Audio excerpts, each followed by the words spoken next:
एभली भाव से दिन ये भारत वर्ष रे तुष्टिकरण राजनीति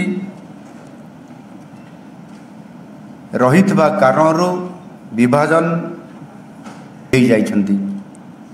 मात्र यशस्वी प्रधानमंत्री श्रीयुक्त नरेंद्र मोदी जी 2021 मसीहारू देशर नुआ पीढ़ी सामने देशर प्रकृत सार्वभौमता और सुरक्षा पाई निजक प्रस्तुत करिवार आवश्यकता यह ही भविष्य में माँ भारतर हेब निजे जानिला परे जो अखंड भारत कथा श्री अरविंद कही जाइछन्ति से कथा को मने पके आगामी दिन में आउ सही संलाप आज भी मोर मने पड़ुछि। चाहे कुरुक्षेत्र में आदाना पुत्र थिला आमे समस्ते जो माने आमे जो माने छात्र थिलु आमे ताकू देखिछु। टीवी कम थिला लुचि लुचि जाई अनेक जगार देखिबार सुजोग मध्य मिलु नथिबा बेले आमे ताकू देखिछु। आ संस्कृति आमर प्रेरणा एवं निश्चित भाव से मध्य आमर मार्गदर्शक। अनेक सभ्यता आरंभ होइछि पुणी मृत्युवरण करिछि।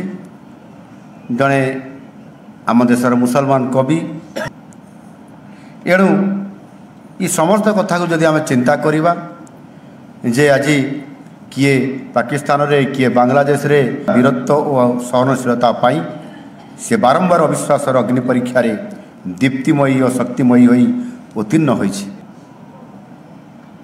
आमे जानिछन्ति जो माने आज सचेतन बुद्धिजीवी हिसाब रे आपण माने सामना को आसुछन्ति पृथ्वी इतिहास को भारत इतिहास को आमे अनेक कथा जानिबार आज आमको ये सारे जहाँ से अच्छा हिंदुस्तान हमारे कथार मर्म बुझिबार ये कवितार अर्थ बुझिबार मत बहुत आवश्यकता आज दिन में आरंभ होइछि।